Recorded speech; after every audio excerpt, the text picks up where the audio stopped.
So nak tanyalah, dekat Indonesia ni ramai tak orang Malaysia sebenarnya? Ramai. Dekat sini ni ramai.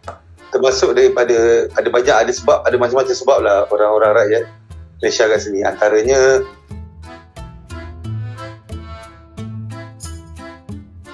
Hai, Assalamualaikum. Kembali lagi ke channel saya, Abu Nawal.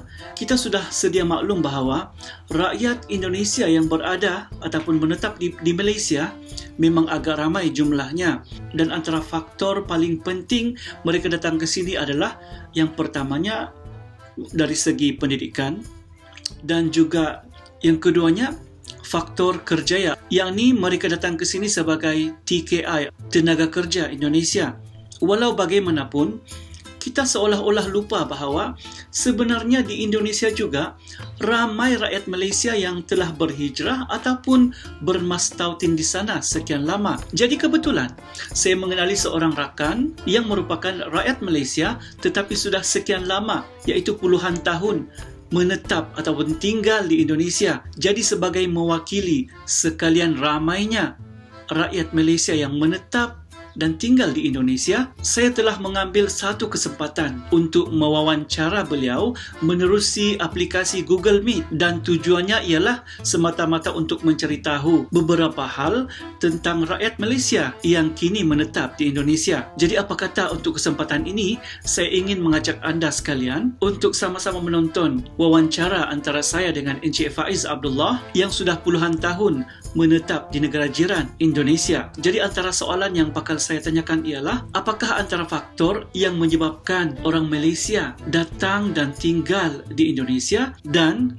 kenapa sih orang Malaysia begitu betah tinggal di Indonesia? Jadi saya rasa soalan-soalan ini agak menarik untuk kita ketahui jawapannya, dan dengan itu marilah sama-sama kita dengarkan apakah jawapan yang bakal kita dengarkan daripada Encik Faiz Abdullah itu sendiri. Jom.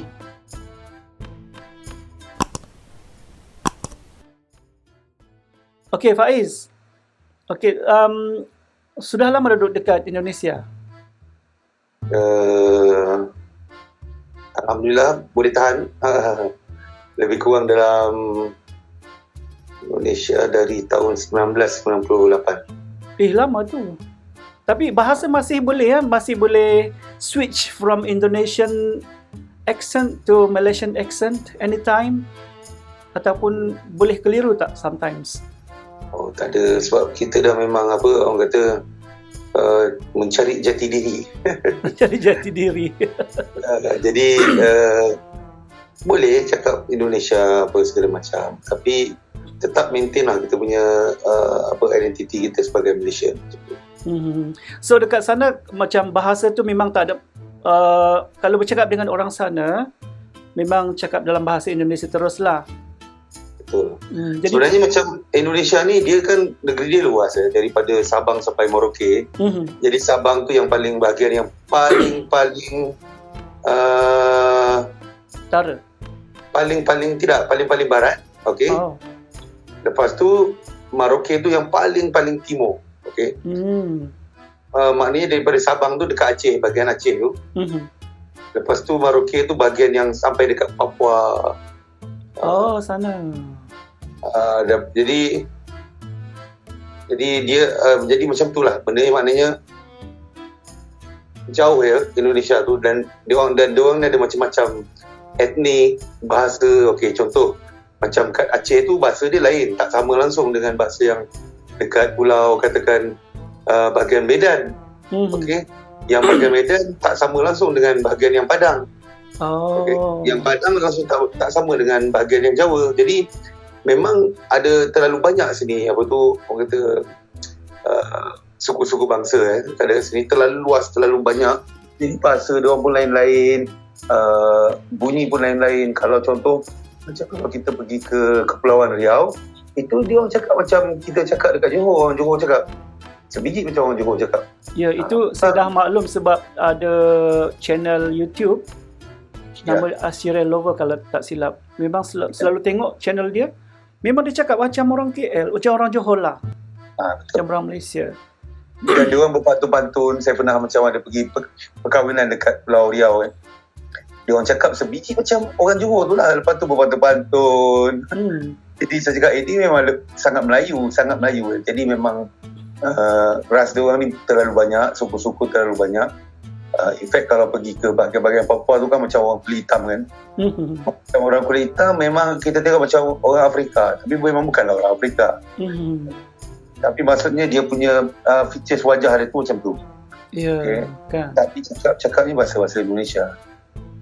Jadi sebab terlalu luasnya negara ini, negeri Indonesia ni, atau kita punya ada NKRI, Negara Kesatuan Republik Indonesia. Macam-macam style cakap, macam-macam style muka pun kita boleh tengok lain, budaya pun kita boleh tengok lain. Apa yang specialnya kan dengan YouTubers daripada Riau tu kan, dia berpantun. Gunung Daik bercabang 3, Pulau Pandan jauh ke tengah. Ya, macam tu ke tu? Betul. Dan Gunung Daik, ya. Gunung Daik itu semua ada dekat sana tu. Itulah dia tunjuk. Dia tunjuk Gunung Daik tu ada dekat situ. Memang macam tu. Jadi pulau-pulau tu semua, nama-nama pulau, gunung tu apa semua ada dekat sana. In fact saya pernah pergi Padang kan, ada macam Maling Kundang. Pernah dengar cerita Maling Kundang? Ya. Pasal yang manusia jadi batu tu kan, yang dia derhaka pada ibu dia. Memang dia dekat situ ada katanya adalah legenda yang tu, ada bukunya lagi. Lepas tu ada, dan adalah gunung-gunung yang ada masuk dalam pantun-pantun yang selalu kita dengar lah. Jadi kalau kita tengok akal sebenarnya akal bahasa kita ataupun akal bangsa kita tu memang dari kita kan dulu sebelum penjajahan berlaku. Contohnya sebelum ada macam British ambil tanah Melayu, Belanda ambil Indonesia. Kita ni sebenarnya kita panggil satu ras ya. Maksudnya bukan satu ras, satu kelompok gagasan kita tu. Kepulauan Melayu tu kan? Kepulauan Melayu. Jadi sebenarnya memang bila ada penjajahan Inggeris, penjajahan Belanda, mereka berbagi-bagi kuasa. Pecah dan perintah. Aku ambil bagian ni. Padahal kita sebenarnya sama. Diorang pecah dan perintah. Yes, betul. Jadi macam katakan Sabah pun, kan dekat dengan Filipin tu kan.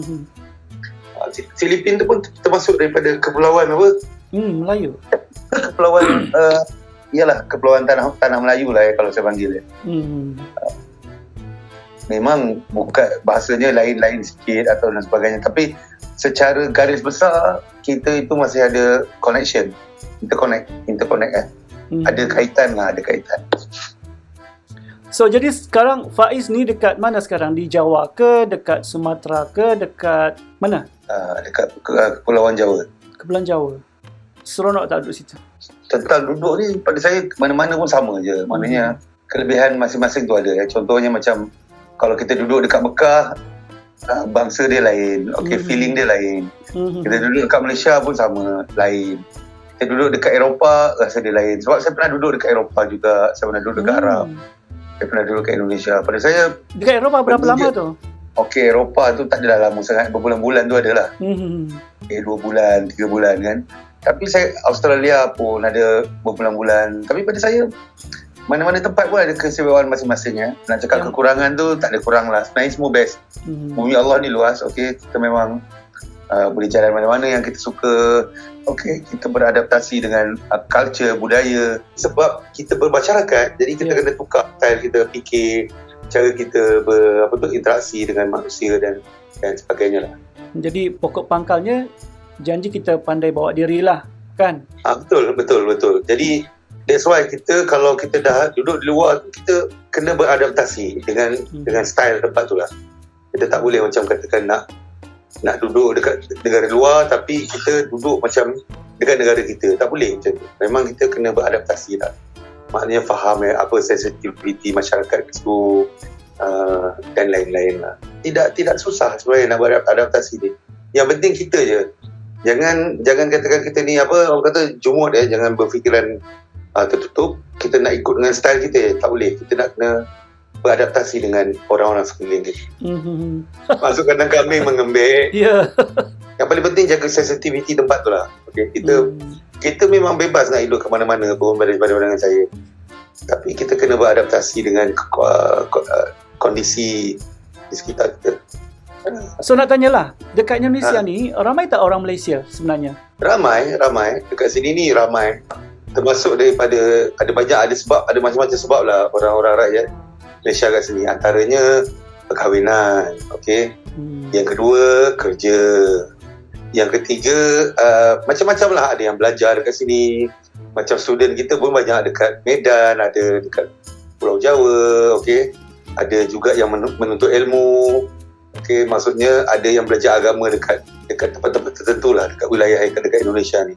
Jadi ada banyak macam-macam sebab dia orang datang kat sini. Okey, dan paling ramai orang Malaysia ni duduk dekat mana kalau di Indonesia? Paling popular? Kalau nak cakap popular tu, saya rasa saya tidak ada data-data yang tepat. Cuma yang saya nampak banyaknya ada dekat area Medan, area Jakarta, area Jawa Barat pun banyak, area Jawa Timur pun banyak.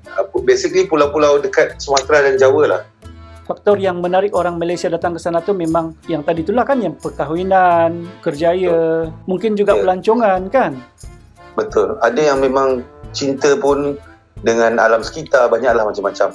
Contohnya macam katakan saya banyak jumpa, bukan orang Malaysia lah, orang macam Mak Saleh dia orang suka Bali, betul-betul suka Bali, suka culture dia, okey, suka nature dia, maksudnya alam sekitar dan sebagainya, sampai dia orang tak nak balik lah pun. Banyak macam tu. Ramai, ya. Benda ni macam saya cakap, terlalu luas lah bumi Allah dia. Maknanya ada orang ada sebab-sebab tertentu lah pindah sana, pindah sini. Masing-masing ada sebab-sebab tersendiri lah kenapa dia pilih. Bukan dia pilih pun, kadang-kadang memang takdir je macam tu. Okay? Yang penting macam saya cakap tadi, kita hidup harmoni, okay? Kita hidup mensesuaikan condition kita dengan keadaan tempat tu. Jangan kita buat kepala kita sendiri je, tak boleh macam tu kan. InsyaAllah kalau kita kondisikan diri kita seperti yang sesuainya dekat tempat tu, InsyaAllah kita akan tidak ada masalah hidup di mana-mana pun dekat dunia ni. Okay, for the next question, saya nak Faiz jawab dalam menggunakan bahasa Indonesia. Kenapa agaknya kalau foreigners ataupun orang asing datang ke Malaysia, walaupun sudah duduk bertahun, 10 tahun, 15 tahun, tapi masih tidak boleh bertutur dalam bahasa Melayu dengan baik. Sedangkan bila mereka ke Indonesia, sebaliknya, mereka boleh bertutur dalam bahasa Indonesia dengan sempurna, dengan baik sekali, hanya selepas setahun ataupun 2 tahun menetap di sana. Kenapa? Saya fikir ada banyak faktor lah, okey. Saya fikir kalau kita di Malaysia tu boleh cakap dalam bahasa Indonesia tak? Saya tak ada pandai sangat cakap bahasa Indonesia, tapi saya cubalah ya, okey. Jadi faktornya banyak sekali ya Pak.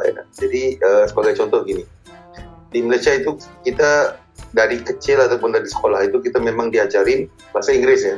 Jadi kebanyakan kita itu masih bisa ngobrol bahasa Inggeris, ataupun kita panggil itu yang bahasa nombor 1 dunia lah, yang orang faham. Ramai orang yang ngerti ya.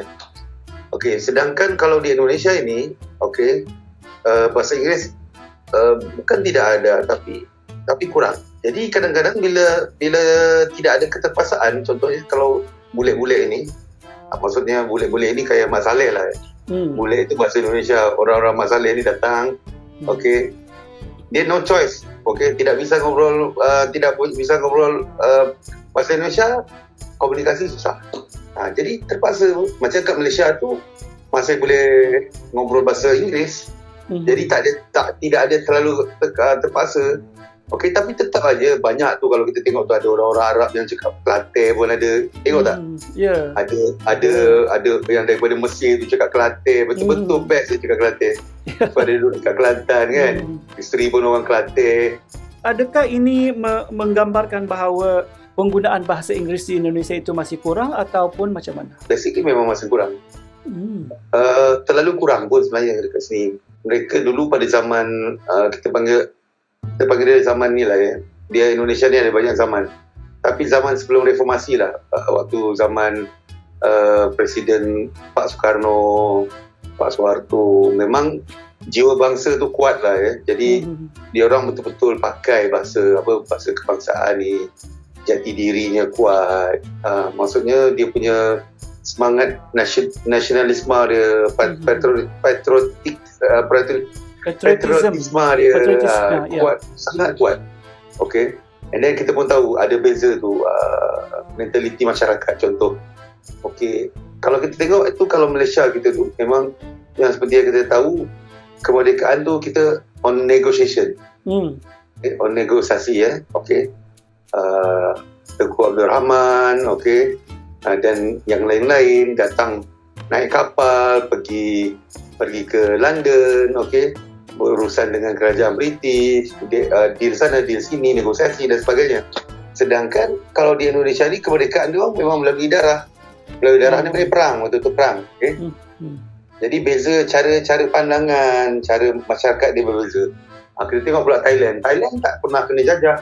Maknanya always negotiation, okay? Jadi Raja Siam tu banyak tidak ada nak bergaduh dengan orang luar ke apa. Sedangkan contohnya macam ni, contohnya kita waktu dijajah Jepun pun, Jepun masuk melalui Siam, okay? Tapi dia lewat je, dia melalui wilayah Thailand tu untuk masuk ke tanah Melayu. Sama jugalah British semua sama. Jadi dia negara yang tidak pernah dijajah oleh unsur luar.